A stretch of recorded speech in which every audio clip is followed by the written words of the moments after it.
Horang hi. Horang hello. How is everybody today? I'm gonna be talking quietly to preserve my voice and also for the ASMR aspect of it.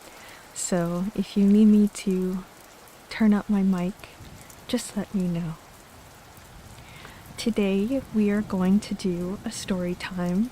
We haven't done one of these in a while, but I really like doing them. Today's story time is Alice's Adventures in Wonderland, which I've read a couple times, and so hopefully I won't stumble over my words as much as I have in the past. But we'll have to see. I hope everyone is excited for today's story. It is certainly a classic to the point where I took a class on children's literature and the effects children's literature has on the children who read it and how it reflects cultural and social values of the times when those pieces were written. And Alice's Adventures in Wonderland was one of the major stories that we studied. We studied a lot of stories, but Alice's Adventures in Wonderland was a very big part of the class. It was incredibly interesting. We went into a lot of Lewis Carroll's personal life, and we learned about the real Alice. There was a real Alice, if you do not know. The introduction talks about it a little bit, which I will read. Lewis Carroll was very close with a family who happened to have a daughter named Alice, and he ended up writing stories for her and her friends to listen to. And Alice in Wonderland, or Alice's Adventures in Wonderland, ended up being the most popular by far. And it became incredibly famous. Yes, most people call it Alice in Wonderland, but the actual title is technically Alice's Adventures in Wonderland. A little bit harder to say, but that is the correct title. I did want to say that there are PDFs free online, so if you want to read along or you want to look at the illustrations, then that is absolutely possible. I personally am reading from archive.org because they have a photocopied version of the story, which is very helpful because I surprisingly don't have a copy of the story, a physical copy. Which is interesting because I definitely read it growing up, so I don't know what happened to it. Possibly, it was possible that my parents got it from the library, or I did. I'm not really sure when I read the story for the first time, but yeah, I just thought it was kind of funny that I don't have a physical copy, but when I was 12, when we were evicted, not to get into BB lore on story time, we lost a lot of our things, so it's also very possible that I used to have one and I don't anymore. To be quite honest, there was so much stuff left behind. I don't even know the stuff that I lost. Which sounds really sad, but I'm not really sad about it anymore. It's fine. It's just kind of interesting because when people talk about things they've had since they were little, I have a few, but a lot of it I do not have anymore. Apparently Yudumi ate it. I hope it tasted good. I have this. It is a Coke, which this time it's actually not because of my soda addiction. It's not even soda, it's like specifically Coke, but I feel like saying Coke addiction gives people the wrong idea. um, Soda actually coats your throat and allows you to talk for longer periods of time.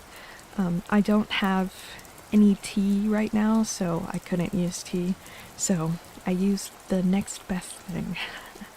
I also had to go out and buy stamps today.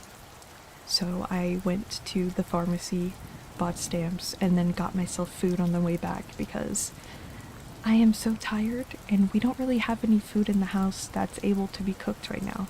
We mostly just have snack foods, so I got myself a meal and I ate all of it. It was Panda Express and I was scraping the bottom for the individual grains of rice that were left because I was so hungry. Speaking of, I noticed in the drive-through line for Panda Express that their kids' meal is called a Cub meal. So maybe one day we can get sponsored by Panda Express. It would be fitting because I do love Panda Express. I've had other meals from them, but I mostly just really like the orange chicken because it's like sweet and like a hint of spice, enough to where it's not boring to eat constantly. It's one of those foods that I can count on to be consistent also, so when my sensory issues are flaring, I know that's one of the foods that isn't horrible for you. I mean, it's not great for you, but is enough like protein and nutrients that I can eat it without feeling like too horrible. It'd probably be better for me if there were some vegetables in there. But yes, so Panda Express, sponsor me please. Before we start, I will pull a tarot card for today. I forgot to knock on it.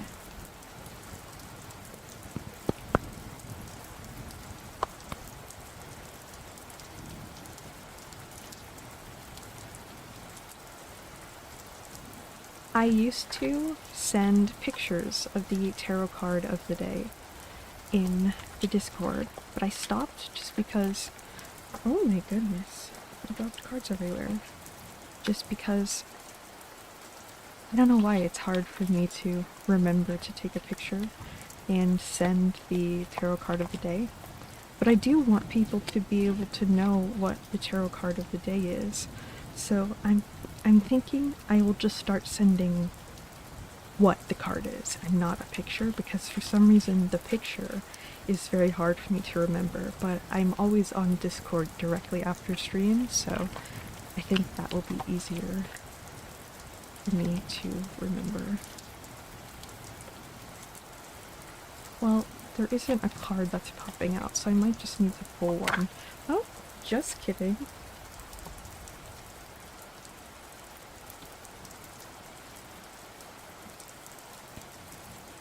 The card we got today is 13, which is the Death card. The Death card does not always represent death. I know it's very scary for some people.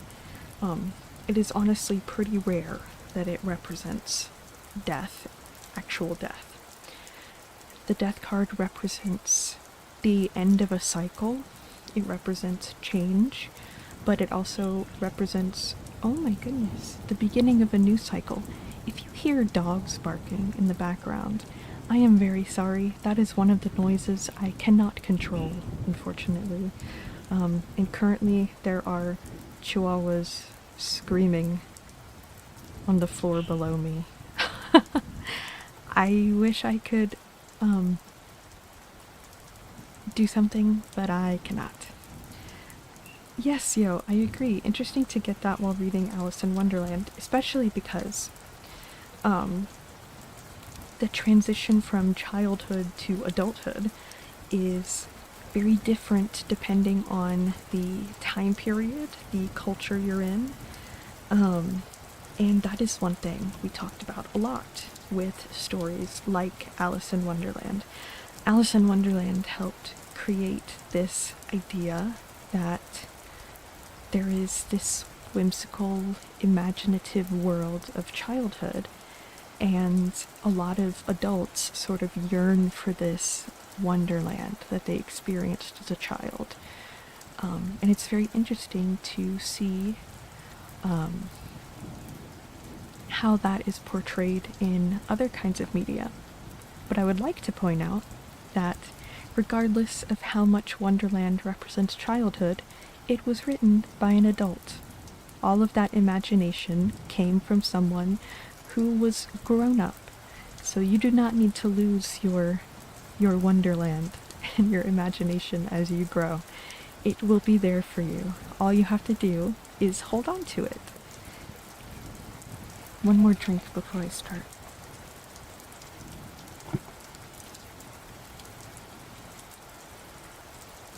Like I said, if you would like to see the pictures, there is a photocopied version of the story on archive.org that allows you to see all of the illustrations.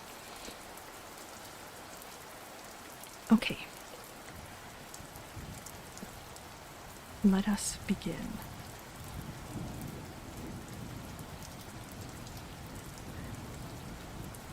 Alice's Adventures in Wonderland by Lewis Carroll. Introduction. When Alice went down the rabbit hole after the White Rabbit for the first time, she did not expect to become famous, or to repeat her adventures in Wonderland ever again. But her experiences were so strange and interesting that the world has demanded many repetitions of her wonderful adventures. And the story told for the amusement of the real Alice, Alice Liddell, and her friends has found its way across the seas from England to America to charm the many Alices of our own land. Here in this book is the tale as Lewis Carroll wrote it for his own little friends, with the clever drawings that the famous artist John Tenniel made to illustrate it. Other artists have made pictures for the story, of course, but no copy of Alice's Adventures in Wonderland can ever be perfect without the drawings by Tenniel. There was a frontispiece with a portrait of the King of Hearts as he looked in a judge's robes and wig with his crown on top. There was a picture of the White Rabbit with his watch and chain, which surprised Alice so. And there was a picture of the Cheshire Cat sitting on the bough of a tree, with nothing visible except the smile.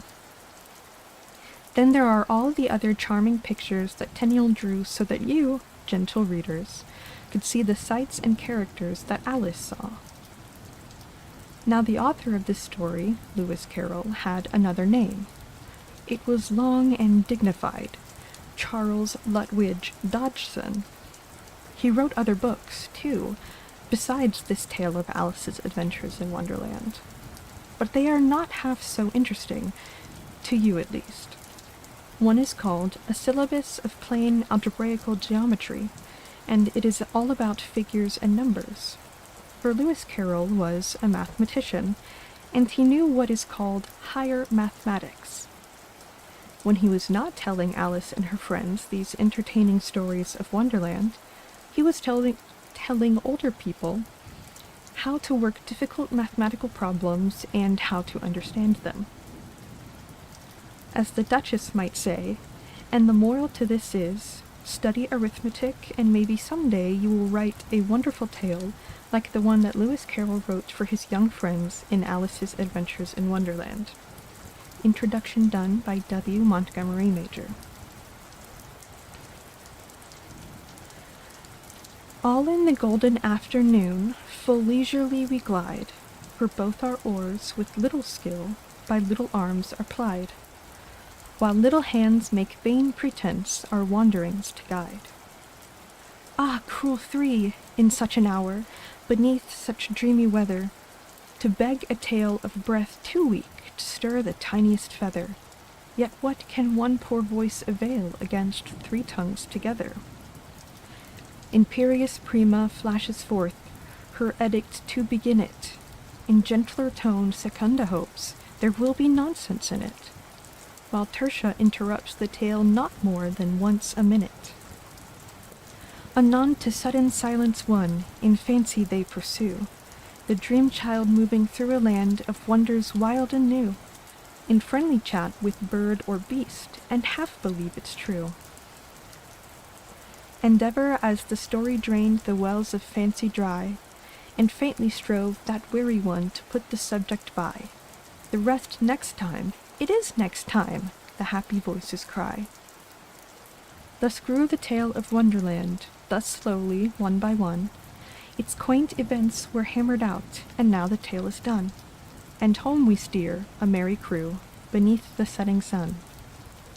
Alice, a childish story take, and with a gentle hand, lay it where childhood's dreams are twined in memory's mystic band, like pilgrims' withered wreaths of flowers plucked in a far-off land.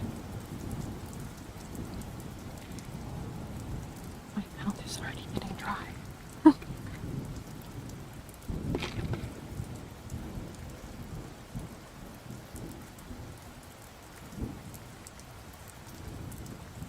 Chapter 1. Down the Rabbit Hole. Alice was beginning to get very tired of sitting by her sister on the bank and of having nothing to do.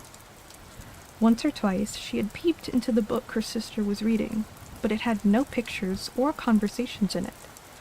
And what is the use of a book, thought Alice, without pictures or conversations? So she was considering in her own mind, as well as she could, for the hot day made her feel very sleepy and stupid, whether the pleasure of making a daisy chain would be worth the trouble of getting up and picking the daisies, when suddenly a white rabbit with pink eyes ran close by her. There was nothing so very remarkable in that, nor did Alice think it so very much out of the way to hear the rabbit say to itself, oh dear, I shall be too late." When she thought it over afterwards, it occurred to her that she ought to have wondered at this, but at the time it all seemed quite natural. But when the rabbit actually took a watch out of its waistcoat pocket and looked at it, and then hurried on, Alice started to her feet, for it flashed across her mind that she had never seen before a rabbit with either a waistcoat pocket or a watch to take out of it, and, burning with curiosity, she ran across the field after it, and was just in time to see it pop down a large rabbit hole under the hedge. In another moment down went Alice after it, never once considering how in the world she was going to get out again. The rabbit hole went straight on like a tunnel for some way, and then dipped suddenly down, so suddenly that Alice had not a moment to think about stopping herself before she found herself falling down what seemed to be a very deep well. Either the well was very deep, or she fell very slowly, for she had plenty of time as she went down to look about her and to wonder what was going to happen next. First, she tried to look down and make out what she was coming to, but it was too dark to see anything. Then she looked at the sides of the well and noticed that they were filled with cupboards and bookshelves.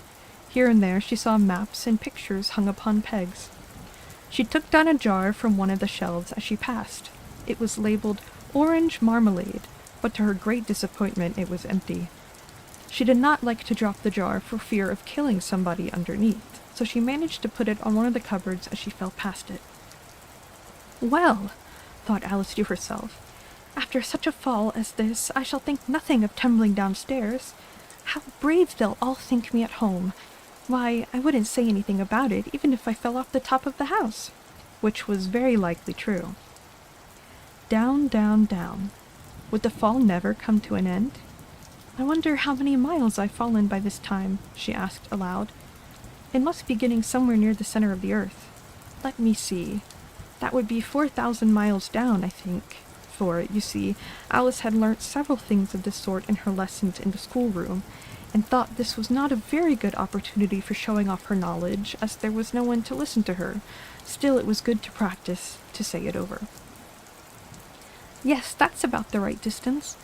But then I wonder what latitude or longitude I've got to." Alice had not the slightest idea what latitude was, or longitude either, but she thought they were nice grand words to say. Presently she began again. I wonder if I shall fall right through the earth. How funny it'll seem to come out among the people that walk with their heads downwards. The antipathies, I think."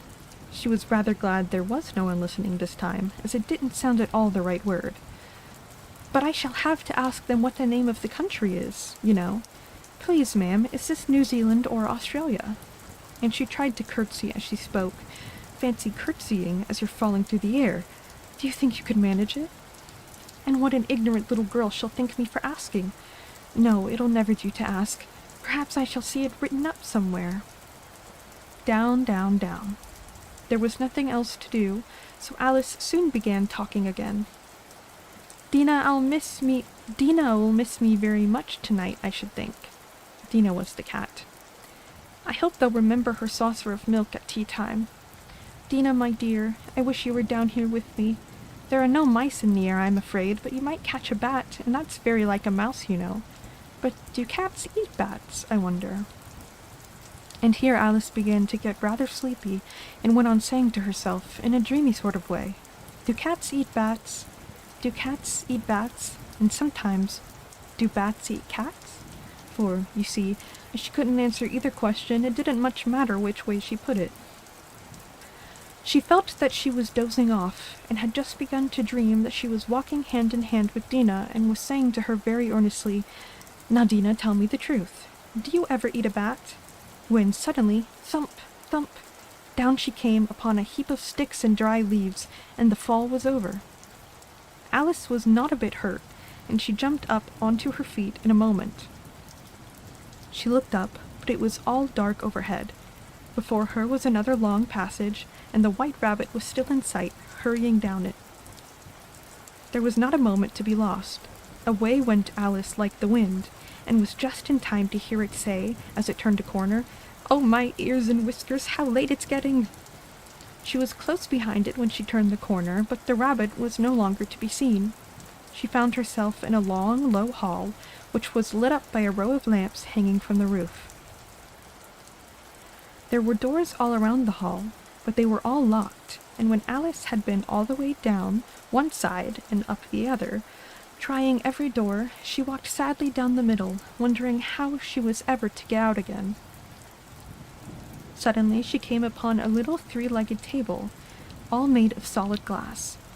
There was nothing on it but a tiny golden key, and Alice's first idea was that this might belong to one of the doors of the hall.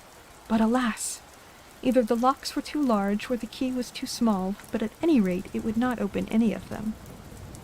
However, on the second time round she came upon a low curtain she had not noticed before, and behind it was a very little door about 15 inches high.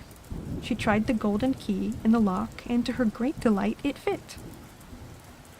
Alice opened the door and found it led to a small passage, not much larger than a rat hole. She knelt down and looked along the passage into the loveliest garden you ever saw. How she longed to get out of that dark hall and wander among those beds of bright flowers and those cool fountains, but she could not even get her head through the doorway. And even if my head would go through, thought poor Alice, it would be of very little use without my shoulders. Oh, how I wish I could shut up like a telescope. I think I could, if I only knew how to begin. For, you see, so many out-of-the-way things had happened lately that Alice had begun to think that very few things indeed were really impossible. There seemed to be no use in waiting by the little door, so she went back to the table, half hoping she might find another key on it, or at any rate a book of rules for shutting people up like telescopes. This time she found a little bottle on it, which certainly was not here before, said Alice, and tied round the neck of the bottle was a paper label with the words "Drink Me" beautifully printed on it in large letters. It was all very well to say "drink me," but the wise little Alice was not going to do that in a hurry. "No, I'll look first," she said, "and see whether it's marked poison or not," for she had read several nice little stories about children who had got burnt and eaten up by wild beasts and other unpleasant things, all because they would not remember the simple rules their friends had taught them, such as that a red-hot poker will burn you if you hold it too long, and that if you cut your finger very deeply with a knife, it usually bleeds, and she had never forgotten that if you drink from a bottle marked poison, it is almost certain to disagree with you sooner or later.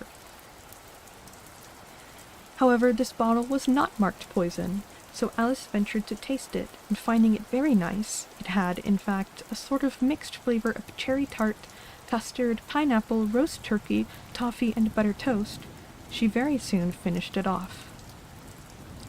"What a curious feeling," said Alice. "I must be shutting up like a telescope." And so it was indeed. She was now only 10 inches high, and her face brightened up at the thought that she was now the right size for going through the little door into that lovely garden. First, however, she waited for a few minutes to see if she was going to shrink any further. She felt a little nervous about this, for it might end, you know, said Alice to herself, in my going out altogether like a candle. I wonder what I should be like then. And she tried to fancy what the flame of a candle looks like after the candle is blown out, for she could not remember ever having seen such a thing. After a while, finding that nothing more happened, she decided on going into the garden at once. But, alas for poor Alice! When she got to the door, she found she had forgotten the little golden key, and when she went back to the table for it, she found she could not possibly reach it, for she could see it quite plainly through the glass, and she tried her best to climb up one of the legs of the table, but it was too slippery, and when she had tired herself out with trying, the poor little thing sat down and cried. "Come, there's no use in crying like that," said Alice to herself rather sharply. "I advise you to leave off this minute." She generally gave herself very good advice, though she very seldom followed it, and sometimes she scolded herself so severely as to bring tears into her eyes, and once she remembered trying to box her own ears for having cheated herself in a game of croquet she was playing against herself, for this curious child was very fond of pretending to be two people. "But it's no use now," thought poor Alice. "Pretend to be two people? Why, there's hardly enough of me left to make one respectable person." Soon her eye fell on a little glass box that was lying under the table. She opened it and found in it a very small cake, on which the words "Eat me" were beautifully marked in currants. "Well, I'll eat it," said Alice, "and if it makes me grow larger I can reach the key, and if it makes me grow smaller I can creep under the door. So either way I'll get into the garden, and I don't care what happens." She ate a little bit, and anxiously said to herself, "Which way? Which way?" holding her hand on the top of her head to feel which way it was growing, and she was quite surprised to find that she remained the same size. To be sure, this is what generally happens when one eats cake, but Alice had got so much into the way of expecting nothing but out-of-the-way things to happen, that it seemed quite dull and stupid for life to go on in the very common way. So she set to work and very soon finished off the cake. "Curiouser and curiouser!" cried Alice. She was so much surprised that for the moment she quite forgot how to speak good English. "Now I'm opening out like the largest telescope that ever was. Goodbye, feet!" For when she looked down at her feet, they seemed to be almost out of sight, they were getting so far off. "Oh, my poor little feet, I wonder who will put on your shoes and stockings for you now, dears. I'm sure I shan't be able to. I shall be a great deal too far off to trouble myself about you. You must manage the best way you can. But I must be kind to them," thought Alice. "Or perhaps they won't walk the way I want to go. Let me see. I'll give them a new pair of boots every Christmas." And she went on planning to herself how she would manage it. They must go by the carrier, she thought, and how funny it'll seem sending presents to one's own feet, and how odd the directions will look. Alice's right foot, Esquire hearthrug near the fender with Alice's love. Oh dear, what nonsense I'm talking! Just at this moment, her head stuck against the roof of the hall. In fact, she was now rather more than 9 feet high, and she at once took up the little golden key and hurried off to the garden door. Poor Alice! It was as much as she could do, lying down on one side, to look through into the garden with one eye, but to get through was more hopeless than ever. She sat down and began to cry again. "You ought to be ashamed of yourself," said Alice. "A great girl like you," she might well say this, "to go on crying in this way. Stop this moment, I tell you." But she went on all the same, shedding gallons of tears until there was a large pool all around her, about 4 inches deep and reaching half down the hall. After a time, she heard a little pattering of feet in the distance, and she hastily dried her eyes to see what was coming. It was the White Rabbit returning, splendidly dressed, with a pair of white kid gloves in one hand and a large fan in the other. He came trotting along in a great hurry, muttering to himself as he came, "Oh, the Duchess, the Duchess! Oh, won't she be savage if I've kept her waiting?" Alice felt so desperate that she was ready to ask help of anyone. So, when the White Rabbit came near her, she began, in a low, timid voice, "If you please, sir." The rabbit startled violently, dropping the white kid gloves and the fan, and scurried away into the darkness as hard as he could go. Alice took up the fan and gloves, and, as the hall was very hot, she kept fanning herself all the time she went on talking. "Dear, dear, how queer everything is today, and yesterday things went on just as usual. I wonder if I've been changed in the night. Let me think. Was I the same when I got up this morning? I almost think I can remember feeling a little different. But if I'm not the same, the next question is, who in the world am I? Ah, that's the great puzzle." And she began thinking over all the children she knew that were of the same age as herself to see if she could have been changed for any of them. "I'm sure I'm not Ada," she said, "for her hair goes in such long ringlets and mine doesn't go in ringlets at all. And I'm sure I can't be Mabel, for I know all sorts of things, and she knows such a very little. Besides, she's she, and I'm I, and oh dear, how puzzling it all is. I'll try if I know all the things I used to know. Let me see. 4 times 5 is 12, and 4 times 6 is 13, and 4 times 7 is... Oh dear, I shall never get to 20 at that rate. However, the multiplication table don't signify.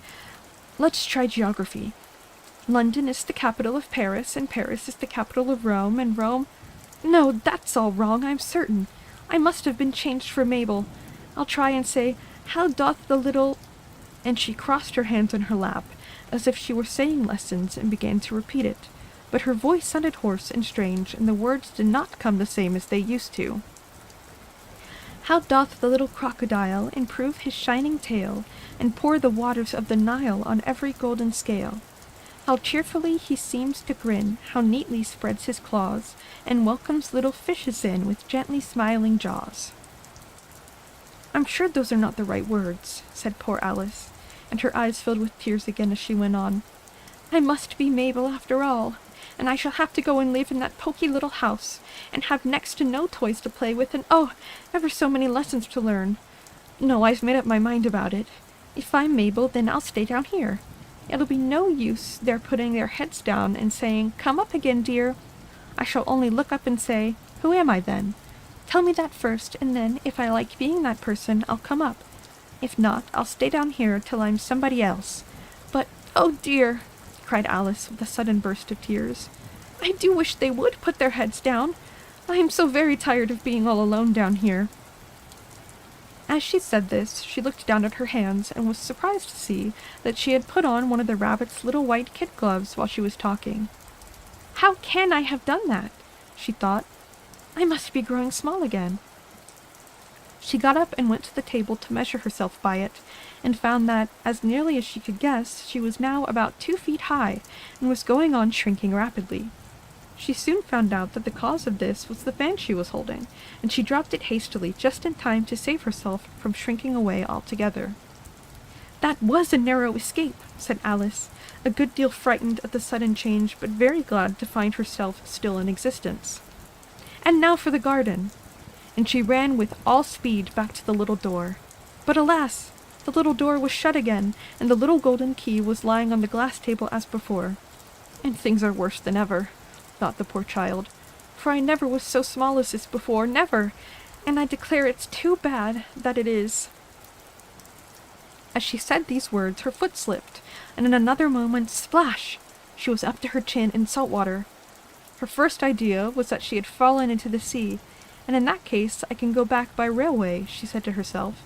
Alice had been to the seaside once in her life, and had come to the general conclusion that wherever you go on the English coast, you find a number of bathing machines in the sea, Some children digging in the sand with wooden spades, then a row of lodging houses, and behind them a railway station. However, she soon made out that she was in the pool of tears which she had wept when she was 9 feet high. "I wish I hadn't cried so much," said Alice, as she swam about, trying to find her way out. "I shall be punished for it now, I suppose, by being drowned in my own tears. That will be a queer thing, to be sure. However, everything is queer today." Just then she heard something splashing about in the pool a little way off, and she swam nearer to make out what it was. At first she thought it must be a walrus or a hippopotamus, but then she remembered how small she was now, and she soon made out that it was only a mouse that had slipped in her like herself. Would it be of any use now, thought Alice, to speak to this mouse? Everything is so out of the way down here that I should think very likely it can talk. At any rate, there's no harm in trying. So she began. "Oh, mouse, do you know the way out of this pool? I'm very tired of swimming about here, oh mouse."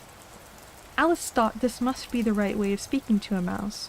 She had never done such a thing before, but she remembered having seen in her brother's Latin grammar, "A mouse, of a mouse, to a mouse, oh mouse." The mouse looked at her rather inquisitively, and seemed to her to wink with one of its little eyes, but it said nothing. "Perhaps it doesn't understand English," thought Alice. "I dare say it's a French mouse, come over with William the Conqueror." For, with all her knowledge of history, Alice had no very clear notion how long ago anything had happened. So she began again, "Où est ma chatte?" which was the first sentence in her French lesson book. The mouse gave a sudden leap out of the water and seemed to quiver all over with fright. "Oh, I beg your pardon," cried Alice hastily, afraid that she had hurt the poor animal's feelings. "I quite forget you didn't like cats." "Not like cats!" cried the mouse in a shrill, passionate voice. "Would you like cats if you were me?" "Well, perhaps not," said Alice in a soothing tone. "Don't be angry about it. And yet I wish I could show you our cat Dina. I think you'd take a fancy to cats if you could only see her. She is such a dear, quiet thing," Alice went on, half to herself, as she swam lazily about in the pool. "And she sits purring so nicely by the fire, licking her paws and washing her face. And she is such a nice soft thing to nurse. And she's such a capital one for catching mice. Oh, I beg your pardon," cried Alice again, for this time the mouse was bristling all over, and she felt certain it must be really offended. "We won't talk about her any more if you'd rather not." "We, indeed!" cried the mouse, who was trembling down to the end of its tail. "As if I would talk on such a subject! Our family always hated cats. Nasty, low, vulgar things. Don't let me hear the name again." "I won't, indeed," said Alice, in a great hurry to change the subject of conversation. Are you fond of dogs?" The mouse did not answer, so Alice went on eagerly. "There is such a nice little dog near our house I should like to show you. A little bright-eyed terrier, you know, with, oh, such long curly brown hair, and it'll fetch things when you throw them, and it'll sit up and beg for its dinner and all sorts of things. I can't remember half of them, and it belongs to a farmer, you know, and he says it's so useful it's worth 100 pounds, and he says it kills all the rats and— Oh, dear!" cried Alice in a sorrowful tone. "I'm afraid I've offended it again," for the mouse was swimming away from her as hard as it could go, and making quite a commotion in the pool as it went. So she called softly after it, "Mouse dear, do come back again, and we won't talk about cats or dogs either if you don't like them." When the mouse heard this, it turned round and swam slowly back to her. Its face was quite pale, with passion, Alice thought, and it said in a low, trembling voice, "Let us get to the shore, and I'll tell you my history, and you'll understand why it is I hate cats and dogs." It was high time to go, for the pool was getting quite crowded with the birds and animals that had fallen into it. There was a duck and a dodo, a lory and an eaglet, and several other curious creatures. Alice led the way, and the whole party swam to the shore. Oh, we're already on Chapter 3. I didn't read the title of Chapter 2. Oopsie. Chapter 3. A Caucus Race and a Long Tail. They were indeed a queer-looking party that assembled on the bank. The birds with draggled feathers, the animals with their fur clinging close to them, and all dripping wet, cross, and uncomfortable. The first question, of course, was how to get dry again. They had a consultation about this, and after a few minutes it seemed quite natural to Alice to find herself talking familiarly with them, as if she had known them all her life. Indeed, she had quite a long argument with the Lorry, who at last turned sulky and would only say, "I'm older than you and must know better." And this Alice would not allow, without knowing how old it was, and as the Lorry positively refused to tell its age, there was no more to be said. At last the Mouse, who seemed to be a person of some authority among them, called out, "Sit down, all of you, and listen to me. I'll soon make you dry enough." They all sat down at once, in a large ring, with the Mouse in the middle. Alice kept her eyes anxiously fixed on it, for she felt sure she would catch a bad cold if she did not get dry very soon. "Ahem," said the Mouse, with an important air. "Are you all ready? This is the driest thing I know. Silence all around, if you please." William the Conqueror, whose cause was favoured by the Pope, was soon submitted to by the English, who wanted leaders, and had been of late much accustomed to usurpation and conquest. Edwin and Morir, the Earls of Maria and Northumbria. "Ah!" said the Lorry with a shiver. "I beg your pardon," said the Mouse, frowning, but very politely. "Did you speak?" "Not I," said the Lorry hastily. "I thought you did," said the Mouse. "I proceed. Edwin and Morir, the Earls of Maria and Northumbria, declared for him, and even Stigand, the patriotic Archbishop of Canterbury, found it advisable—" "Found what?" said the Duck. "Found it," the Mouse replied rather crossly. "Of course you know what it means." "I know what it means well enough, when I find a thing," said the Duck. "It's generally a frog or a worm. The question is, what did the Archbishop find?" The Mouse did not notice this question, but hurriedly went on. "Found it advisable to go with Edgar Atheling to meet William and offer him the crown. William's conduct at first was moderate, but the insolence of his Normans— How are you getting on now, my dear?" it continued, turning to Alice as it spoke. "As wet as ever," said Alice in a melancholy tone. "It doesn't seem to dry me at all." "In that case," said the Dodo solemnly, rising to its feet, "I move that the meeting adjourn for the immediate adoption of more energetic remedies." "Speak English," said the Eaglet. "I don't know what the meaning of half of these words are, and what's more, I don't believe you do either." And the Eaglet bent down its head to hide a smile. Some of the other birds tittered audibly. "What I was going to say," said the Dodo in an offended tone, "was that the best thing to get us dry would be a caucus race." "What is a caucus race?" said Alice. Not that she much wanted to know, but the Dodo had paused as if it thought that somebody ought to speak, and no one else seemed inclined to say anything. "Why," said the Dodo, "the best way to explain it is to do it. And as you might like to try the thing yourself some winter day, I will tell you how the Dodo managed it. First it marked out a race course in a sort of circle. The exact shape doesn't matter, it said. And then all the party were placed along the course here and there. There was no 1, 2, 3, and away, but they began running when they liked, and left off when they liked, so that it was not easy to know when the race was over. However, when they had all been running half an hour or so, and were quite dry again, the Dodo suddenly called out, "The race is over!" and they all crowded round it, panting, and asked, "But who has won?" The question the Dodo could not answer without a great deal of thought, and it sat for a long time with one finger pressed upon its forehead, the position in which you usually see Shakespeare in the pictures of him, while the rest waited in silence. At last the Dodo said, "Everybody has won, and all must have prizes." "But who is to give the prizes?" quite a chorus of voices asked. "Why, she, of course," said the Dodo, pointing at Alice with one finger, and the whole party at once crowded round her, calling out in a confused way, "Prizes! Prizes!" Alice had no idea what to do, and in despair she put her hand into her pocket and pulled out a box of comfits, luckily the salt water had not gotten into it, and handed them round as prizes. There was exactly one apiece all around. Comfit? What is a comfit? "But she must have a prize herself, you know," said the Mouse. "Of course," the Dodo replied very gravely. What else have you got in your pocket?" he went on, turning to Alice. "Only a thimble," said Alice sadly. "Hand it over here," said the dodo. Then they all crowded round her once more, while the dodo solemnly pressed the thimble, saying, "We beg your acceptance of this elegant thimble." And when it had finished the short speech, they all cheered.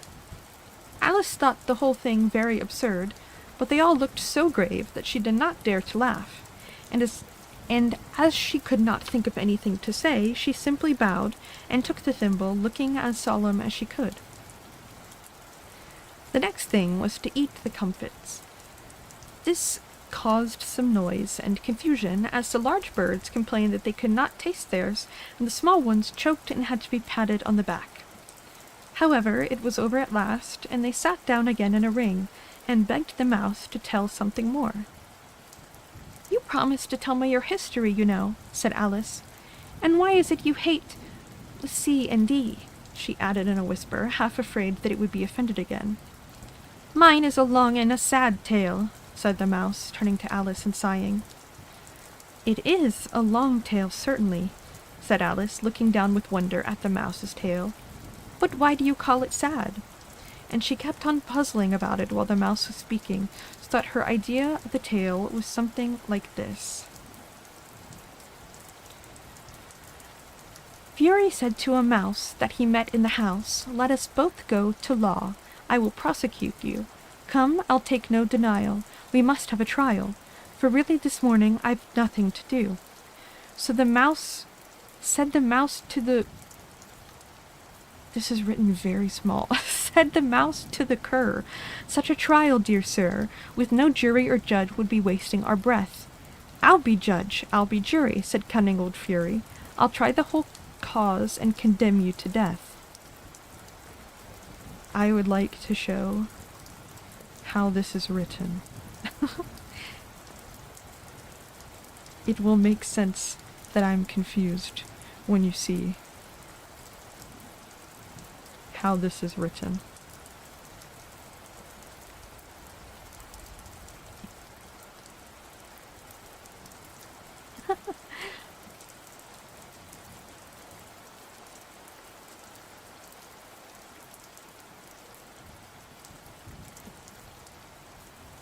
It is written like this. I was tilting my head like, what?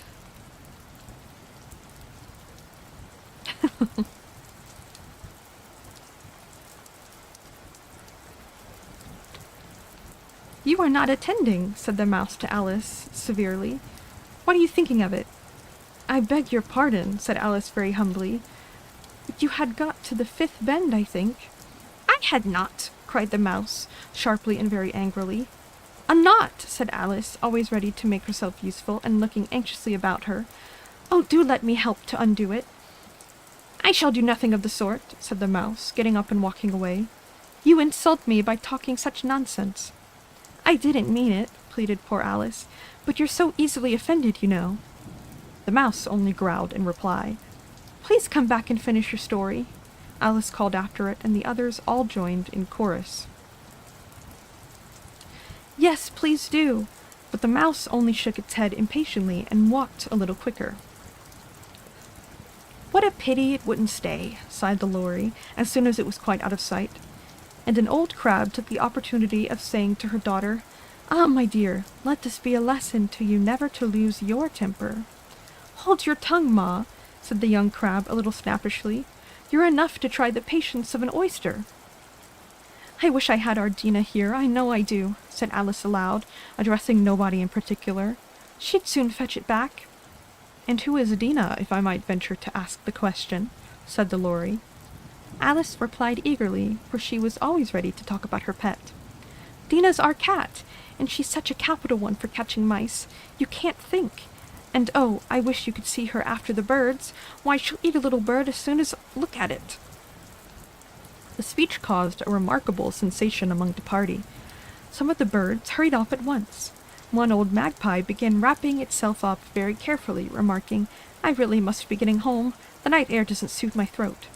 And a canary called out in a trembling voice to its children, "Come away, my dears, it's high time you were all in bed." On various pretexts they all moved off, and Alice was soon left alone. "I wish I hadn't mentioned Dina," she said to herself in a melancholy tone. "Nobody seems to like her down here, and I'm sure she's the best cat in the world. Oh, my dear Dina, I wonder if I shall ever see you any more." And here poor Alice began to cry again, for she felt very lonely and low-spirited. In a while, however, she again heard a little pattering of footsteps in the distance, and she looked up eagerly, half hoping that the mouse had changed his mind and was coming back to finish the story.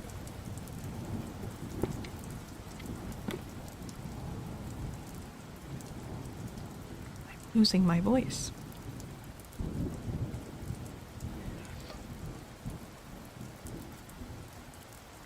Chapter 4. The Rabbit Sends in a Little Bill.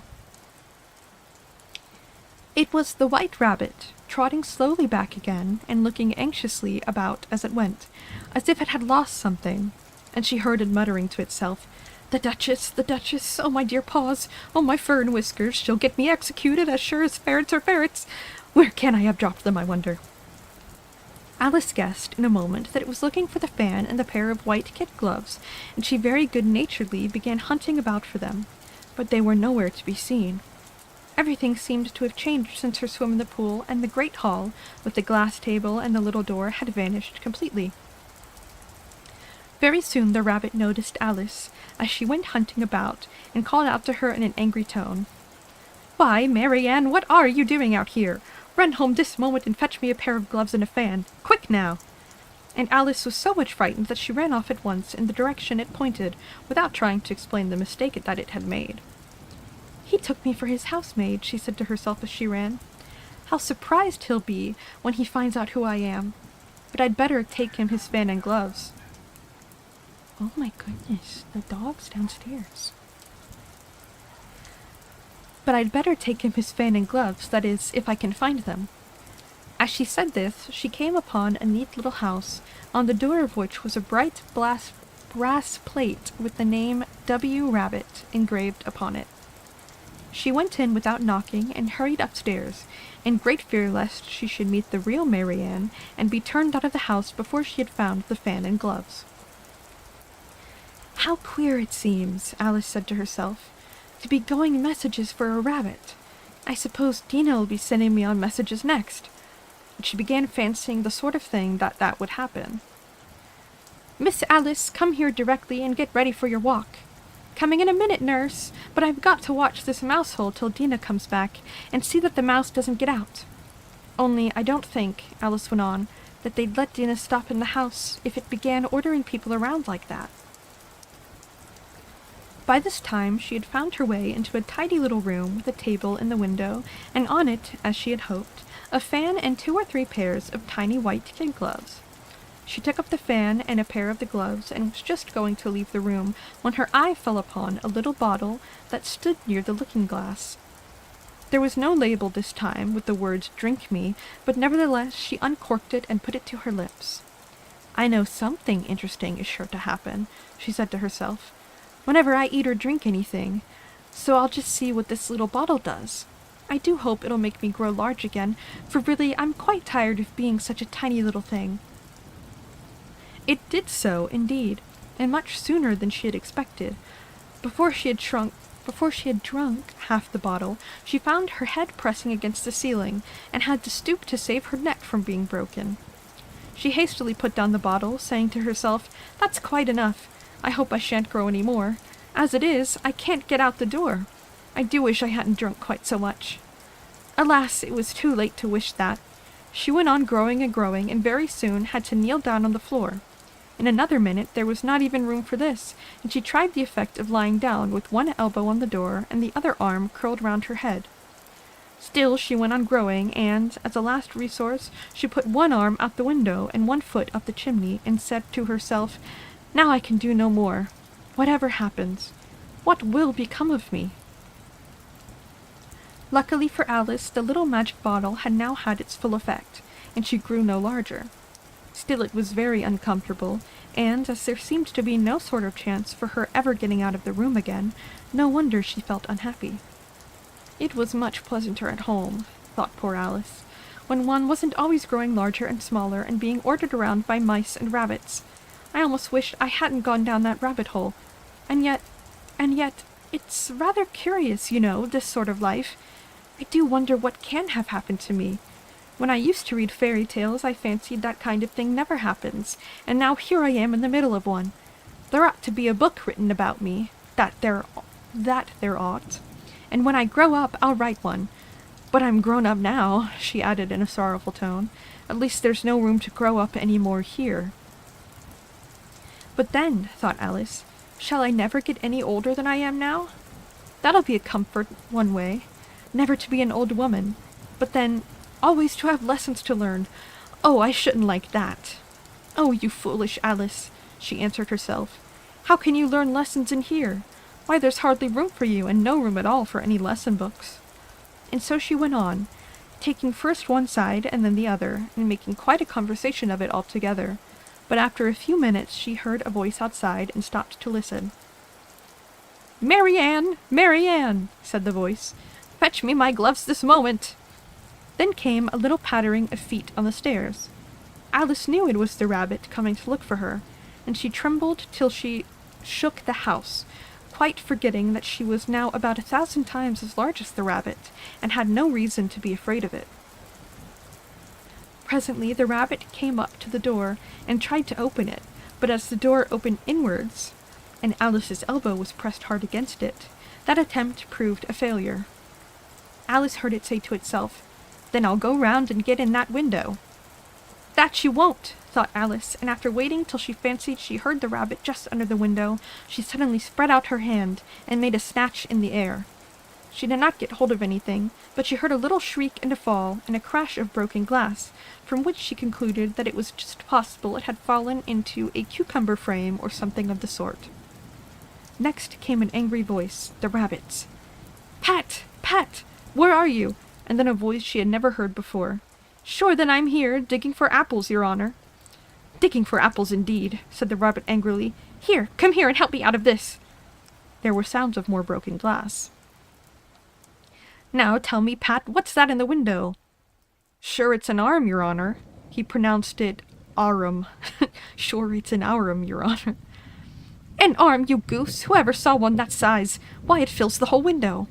"Sure it does, your honor, but it's an arm for all that." "Well, it's got no business there at any rate. Go and take it away." There was a long silence after this, and Alice could only hear whispers now and then, such as, "Sure I don't like it, your honor, and all that." "Do as I tell you, you coward!" And at last she spread out her hand again and made another snatch in the air. This time there were 2 little shrieks and more sounds of broken glass.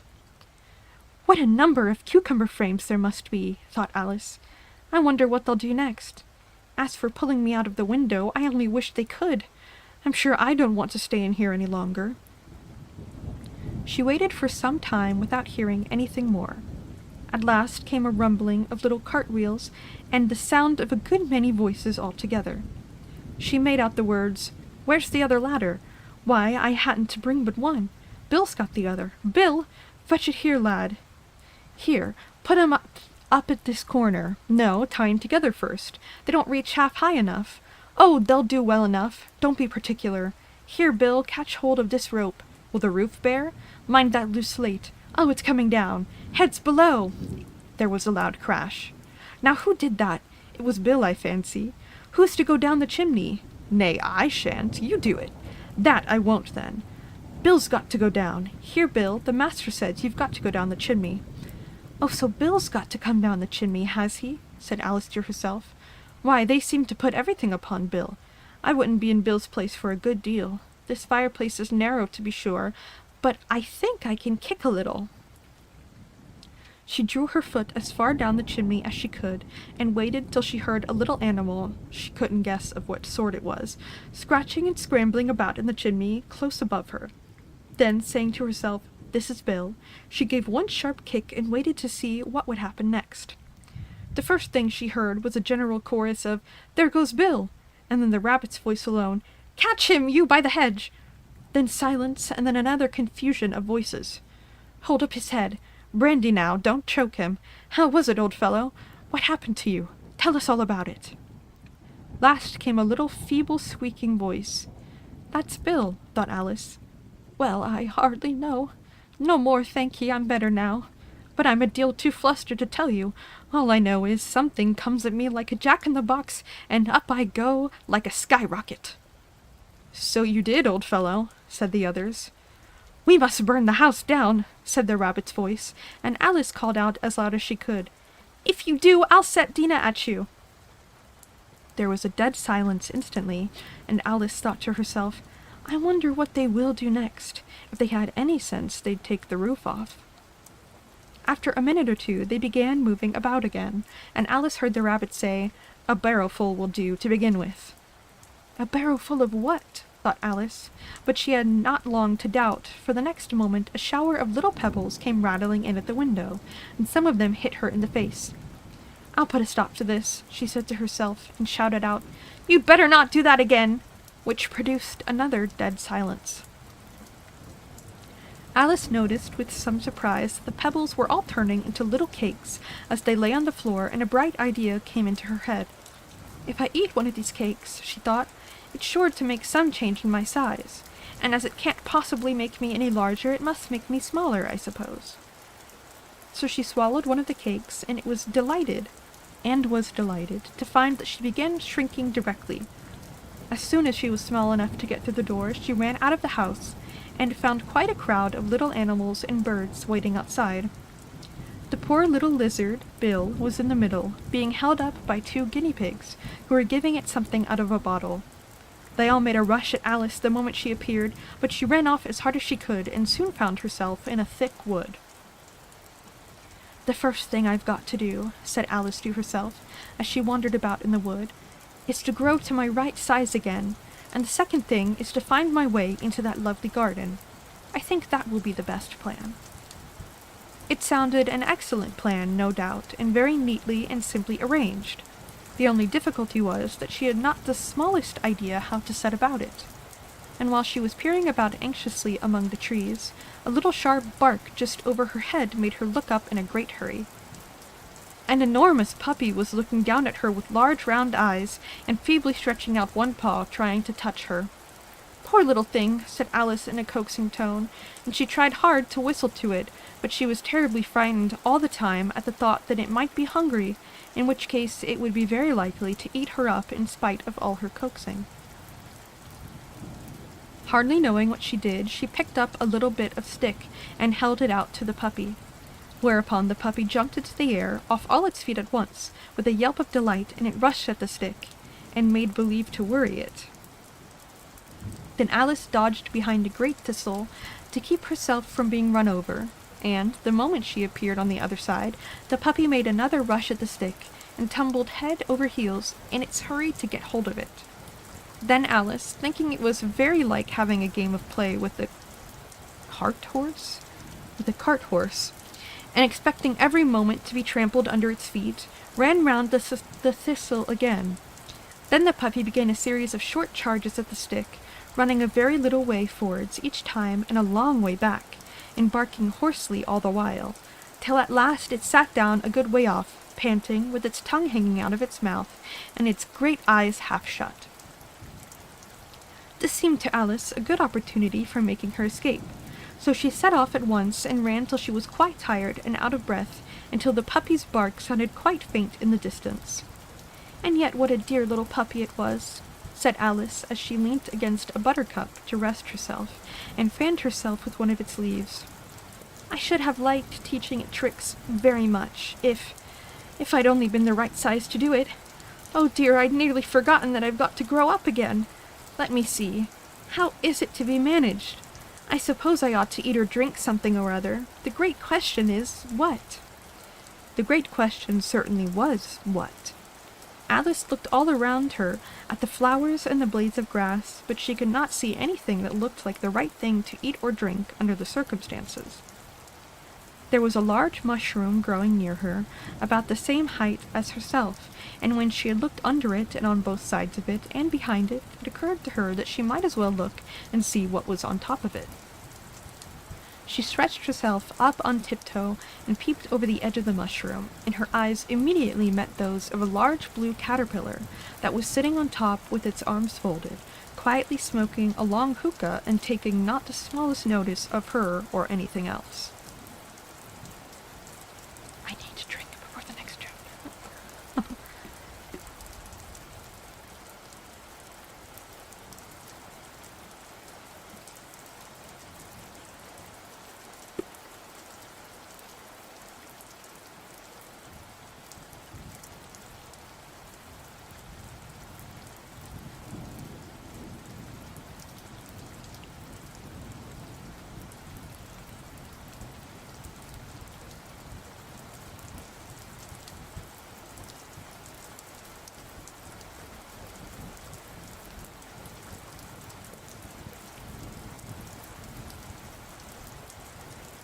4 times 6 is 13. Absolutely. Due to your geography skills. This is the most British group of animals I've ever heard of. I agree.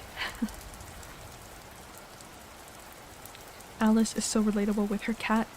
Yes. I also talk about my pets like that.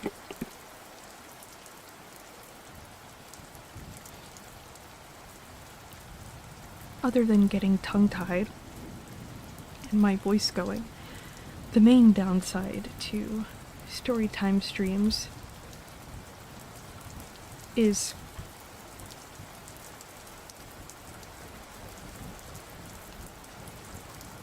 no, I said that wrong. Other than getting tongue-tied, the main downside to storytime streams is me losing my voice.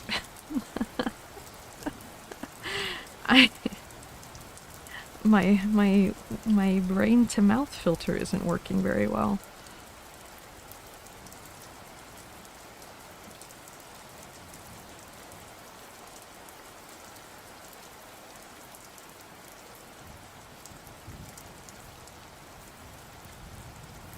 Oh, thank you, yo.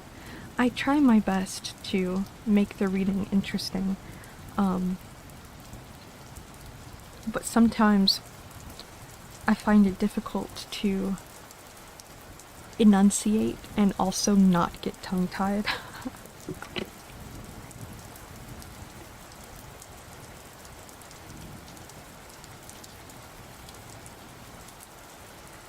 We are on page 56 out of 163.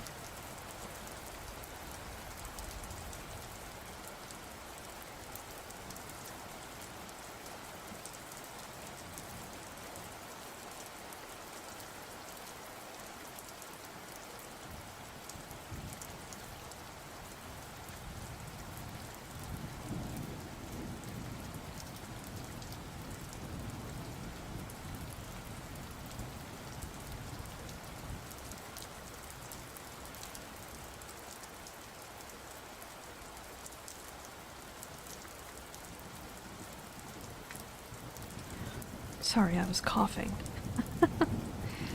Oh, thank you, yo. I'm going to see about the sleeping. I hope you get to sleep, and I hope you sleep very well. Oh, of course, when I unmute myself after coughing, there's dogs barking in the background again.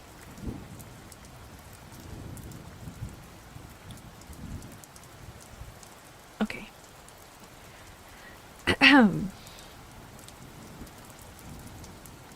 Chapter 5. Advice from a Caterpillar.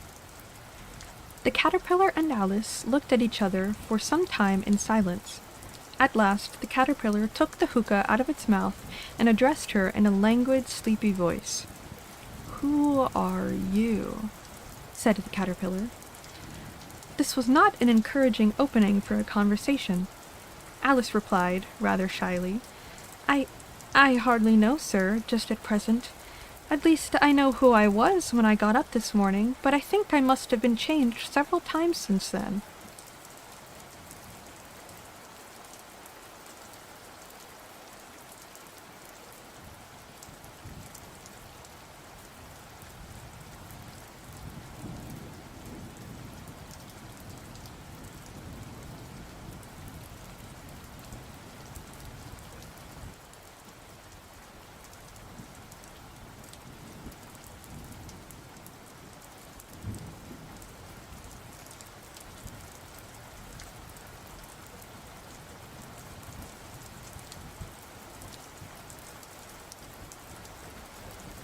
I was waiting to see if the dogs would stop barking, but I don't think they're going to stop anytime soon, so I am very sorry. Hopefully it's not too loud. Ahem.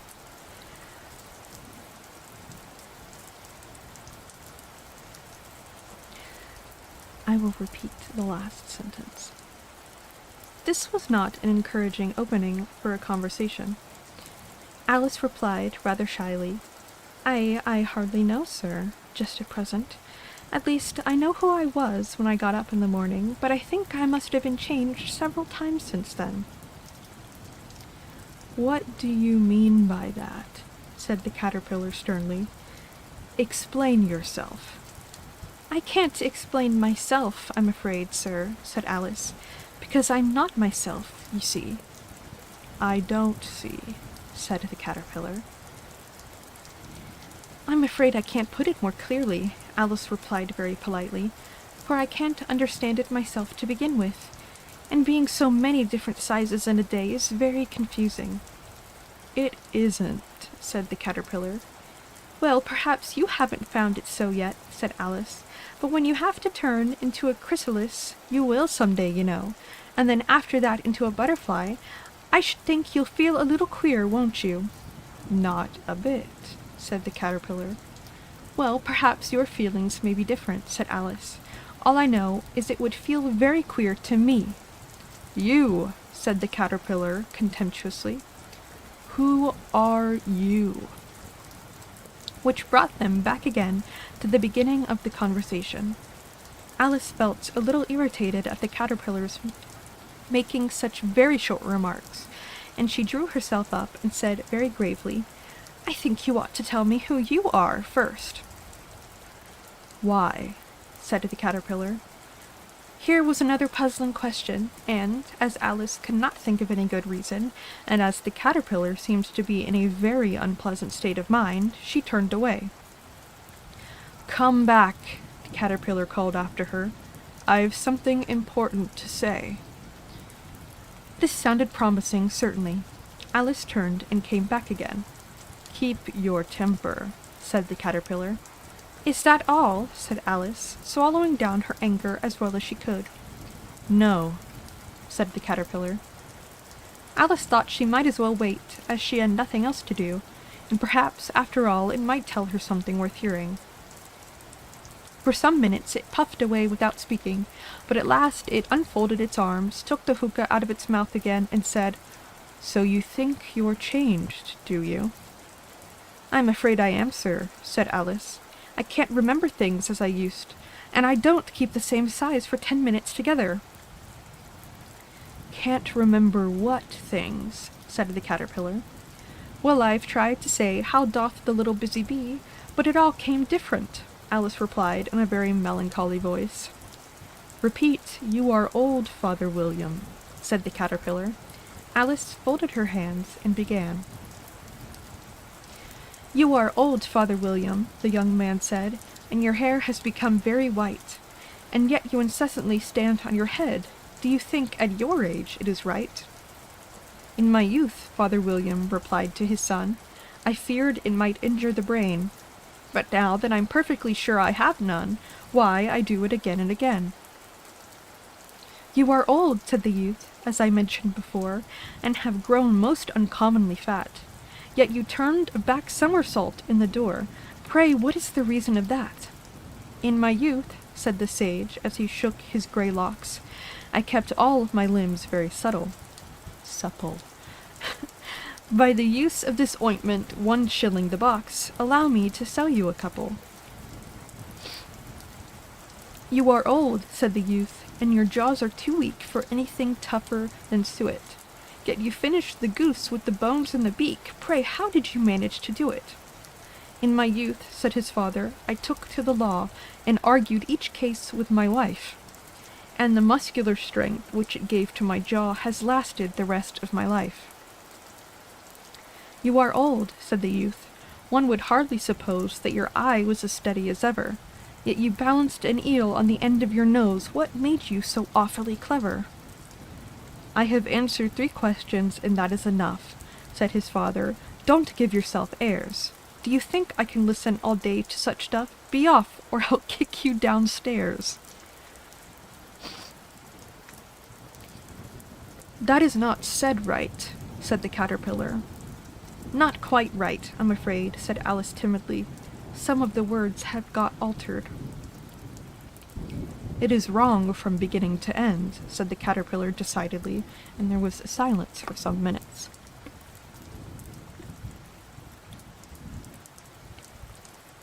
My throat keeps stopping.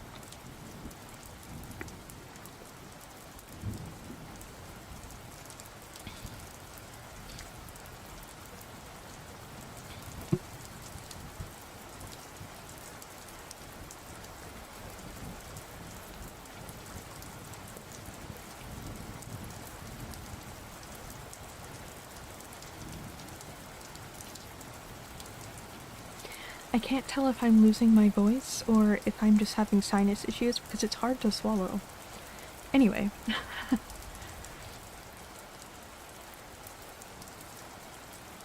What size do you want to be? The caterpillar said. Oh, I'm not particular as to size, Alice hastily replied. Only one doesn't like changing so often, you know. I don't know, said the caterpillar. Alice said nothing. She had never been so much contradicted in all her life before, and she felt that she was losing her temper.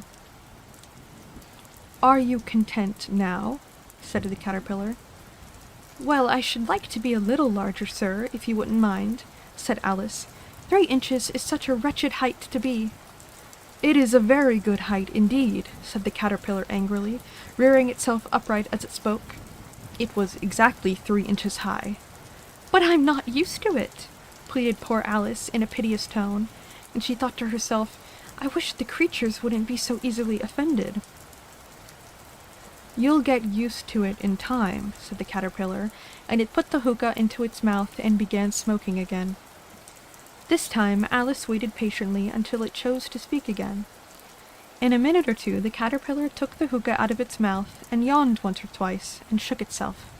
Then it got down off the mushroom and crawled away into the grass, merely remarking as it went, One side will make you grow taller, and the other side will make you grow shorter.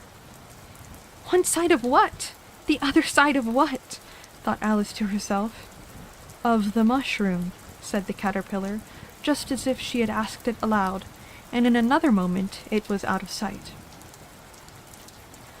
Alice remained looking thoughtfully at the mushroom for a minute, trying to make out which were the 2 sides of it, and as it was perfectly round, she found this a very difficult question. However, at last she stretched her arms round it as far as they would go, and broke off a bit of the edge with each hand.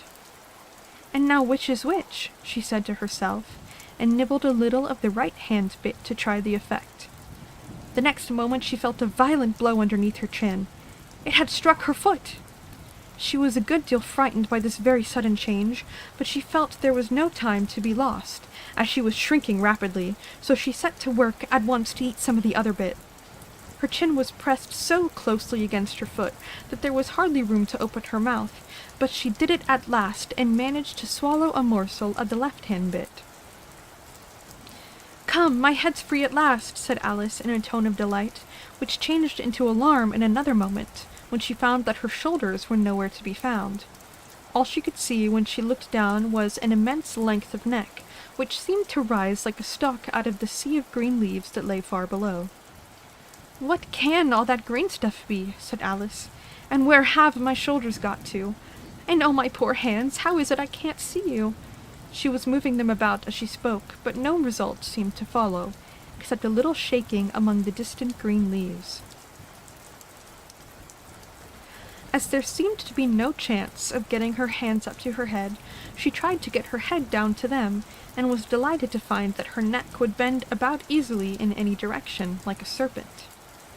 She had just succeeded in curving it down into a graceful zigzag, and was going to dive in among the leaves, which she found to be nothing but the tops of the trees under which she had been wandering, when a sharp hiss made her draw back in a hurry. A large pigeon had flown into her face, and was beating her violently with its wings. "Serpent!" screamed the pigeon. I'm not a serpent, said Alice indignantly. Let me alone. Serpent, I say, repeated the pigeon, but in a more subdued tone, and added with a kind of sob, I've tried every way and nothing seems to suit them. I haven't the least idea what you're talking about, said Alice. I've tried the roots of trees, I've tried banks, and I've tried hedges, the pigeon went on without attending to her, but those serpents, there's no pleasing them. Alice was more and more puzzled, but she thought there was no use in saying anything more till the pigeon had finished. And if it wasn't trouble enough hatching the eggs, said the pigeon, but I must be on the lookout for serpents night and day. Why, I haven't had a wink of sleep these 3 weeks.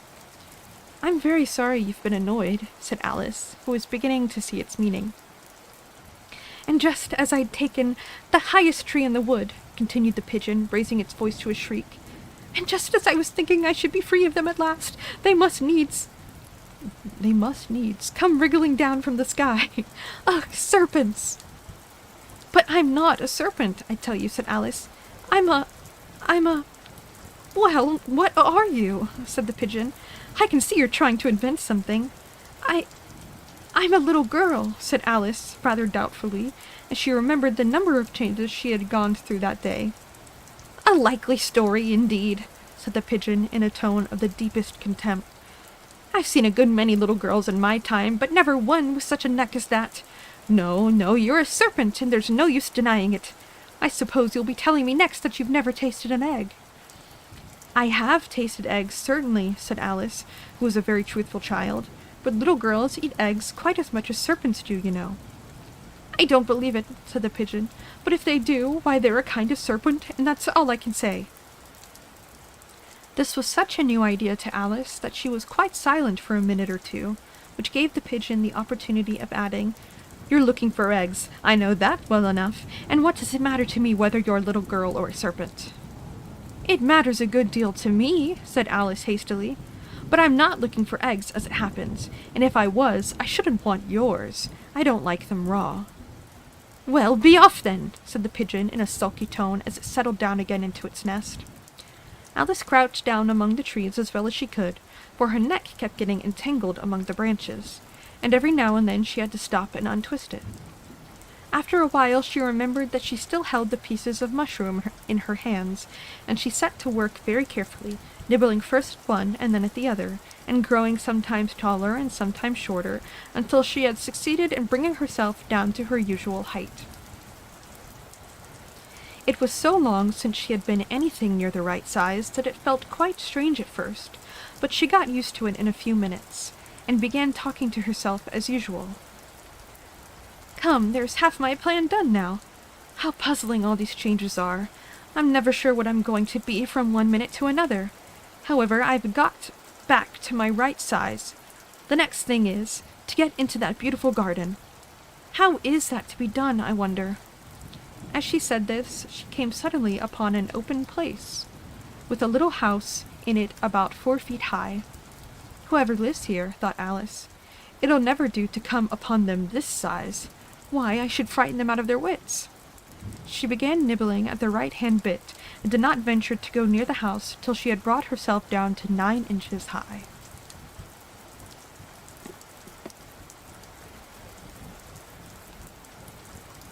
I think I would also be confused if I kept changing my height.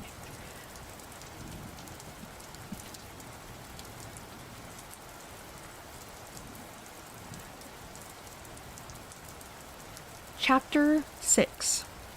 Pig and Pepper. I keep missing the titles of the chapters.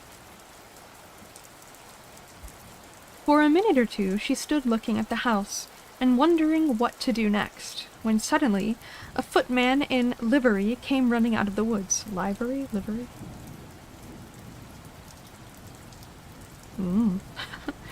I have a degree in linguistics, remember.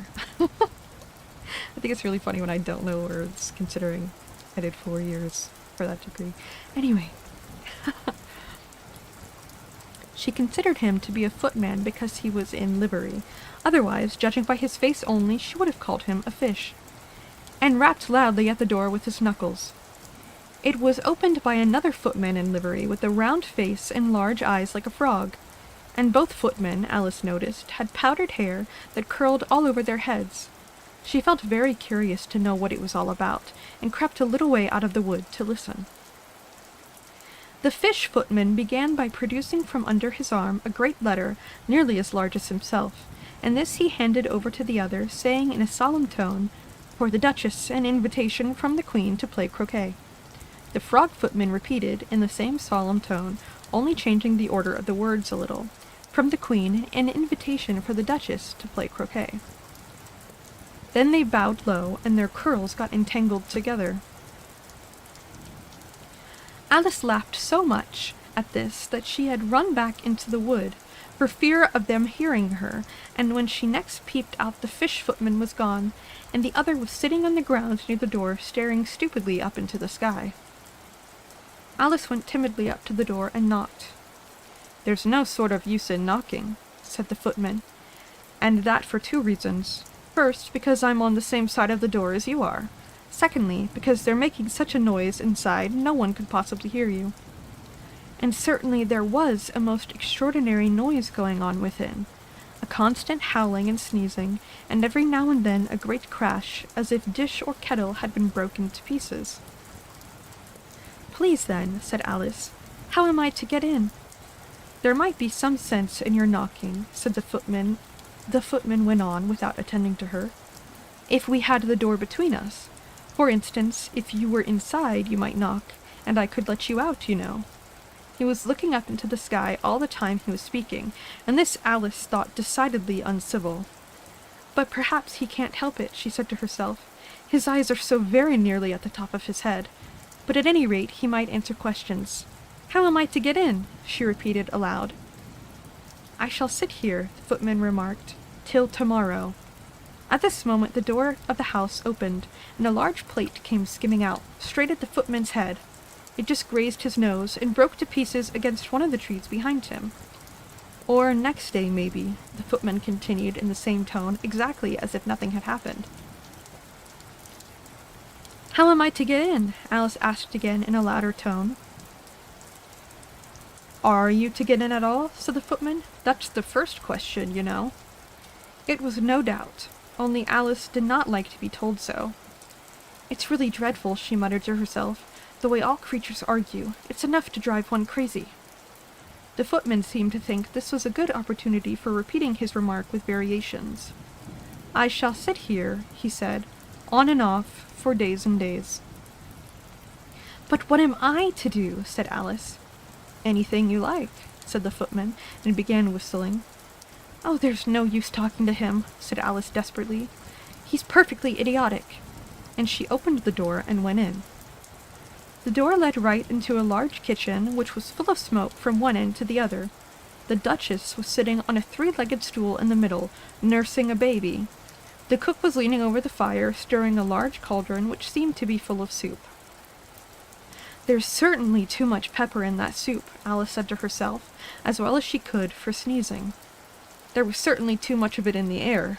Even the Duchess sneezed occasionally, and as for the baby, it was sneezing and howling alternatively without a moment's pause. Oh my goodness, I can't read.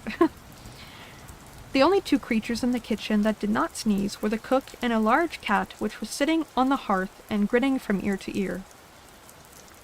"Please would you tell me," said Alice, a little timidly, for she was not quite sure whether it was good manners for her to ask, "why your cat grins like that?"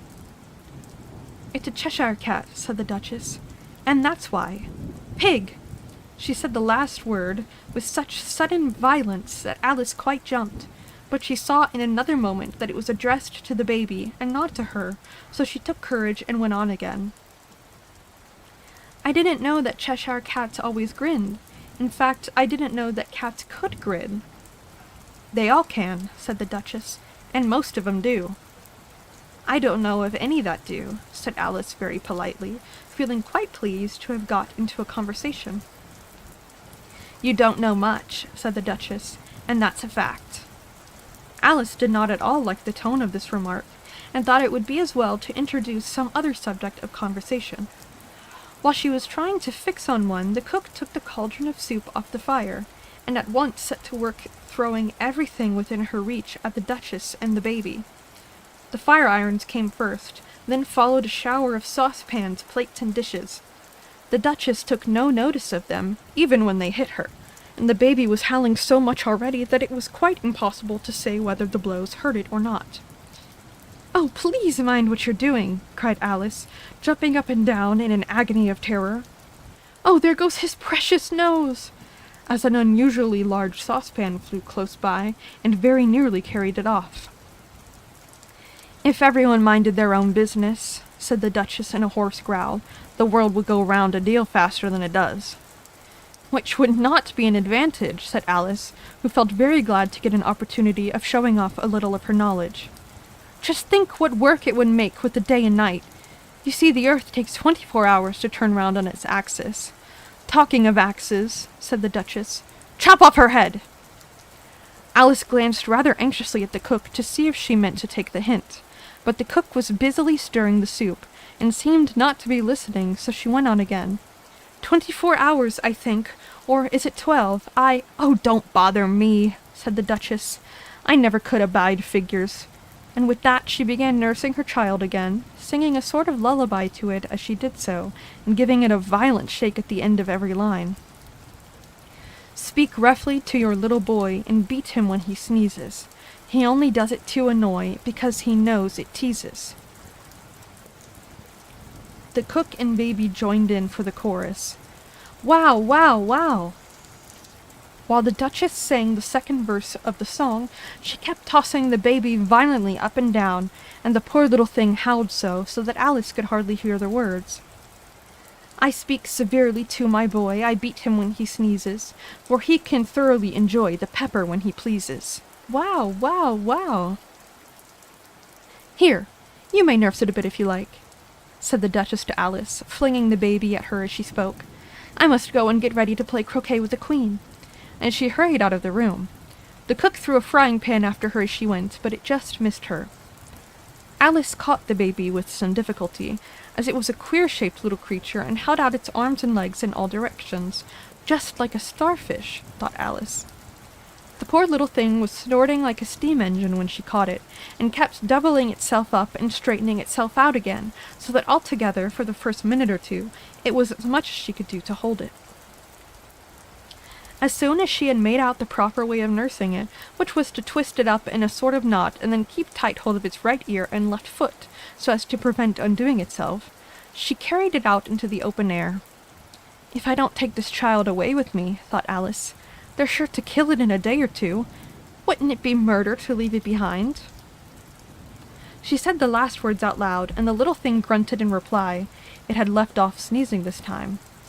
"Don't grunt," said Alice. "That's not at all a proper way of expressing yourself."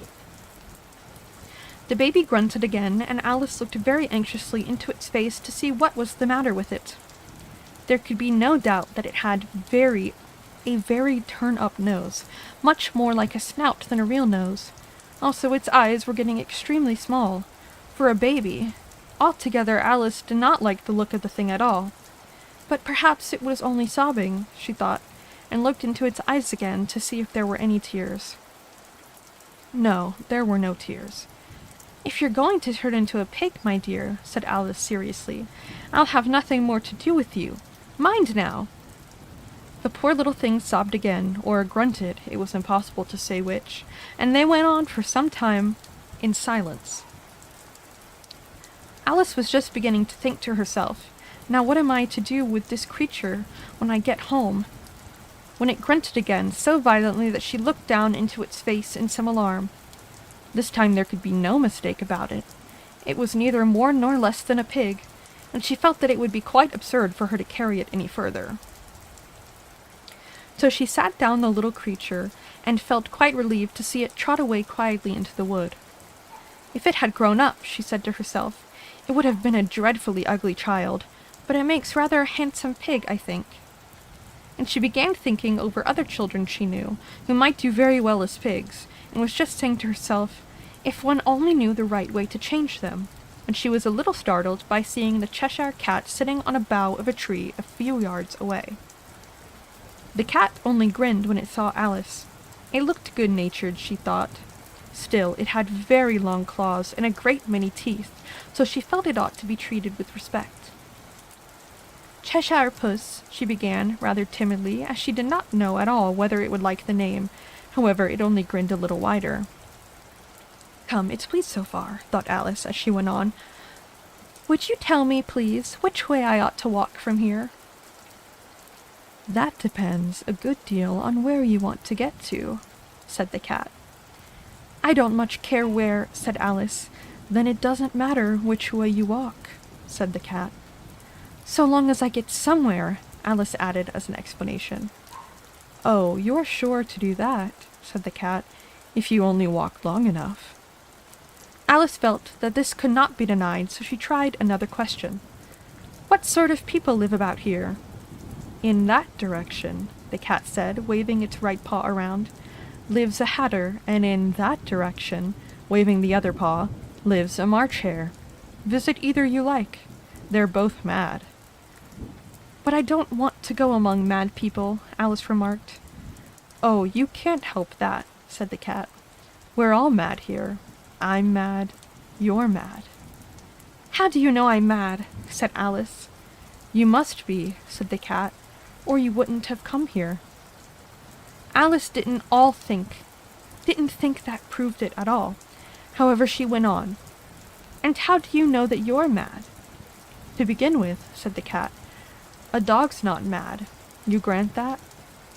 I suppose so, said Alice. Well then, the cat went on, you see a dog growls when it's angry and wags its tail when it's pleased.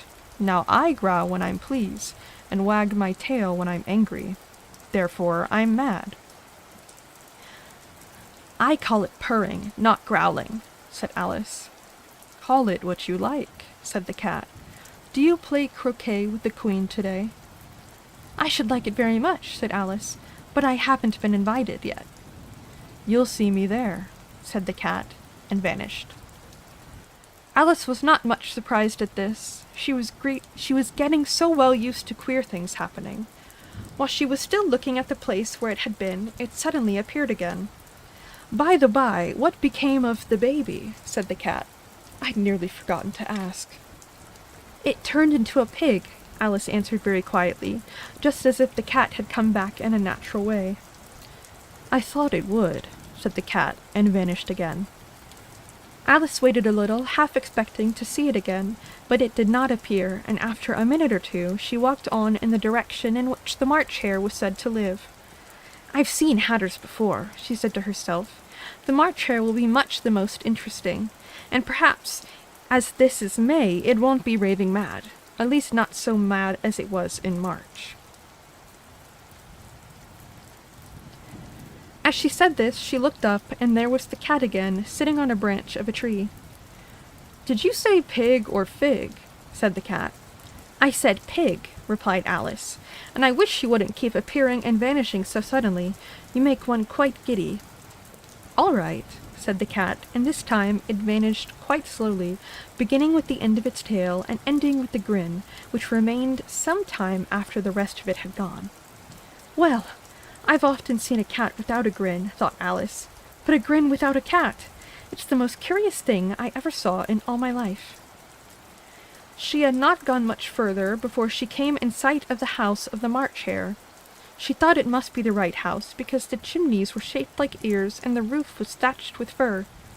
It was so large a house that she did not like to go nearer till she had nibbled some more of the left-hand bit of mushroom and raised herself to about 2 feet high. Even then she walked up towards it rather timidly, saying to herself, Suppose it should be raving mad after all. I almost wish I'd gone to see the hatter instead.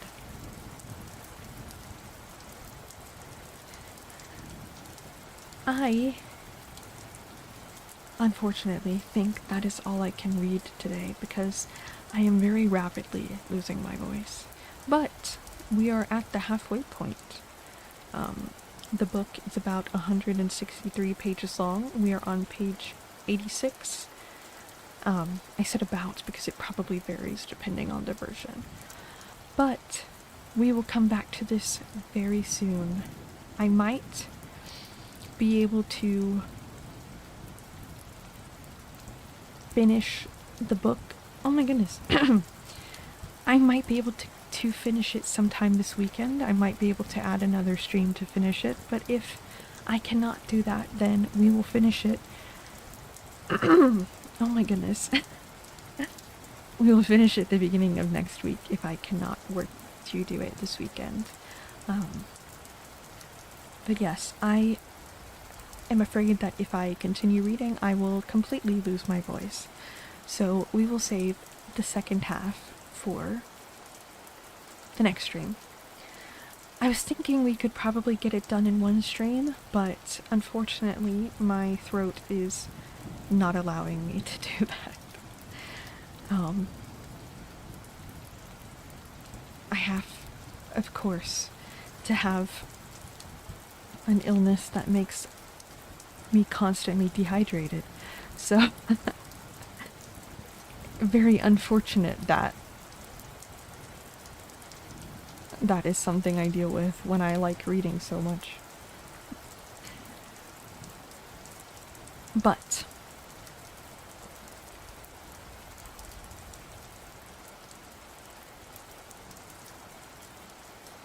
we will pick up where we left off. It will be very fun, and we will start with the tea party.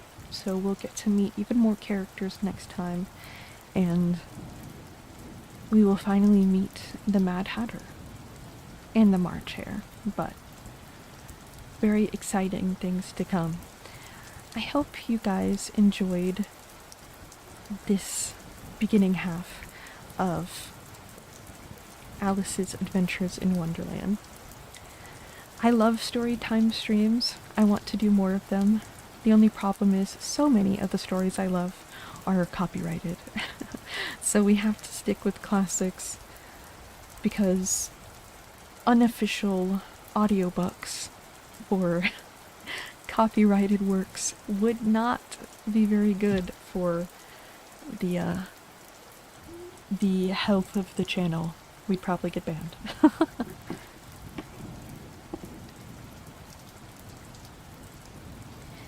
As always, thank you for being here with me today for stream. I hope you have a very good rest of your day or night wherever you are. I hope you eat something good. I hope you get lots of rest, and I hope that you do something you really love to do. And most importantly, in Wonderland and beyond, 호랑해, I tiger you, I love you, and I will see you during the next stream. Bye bye, 호랑 bye.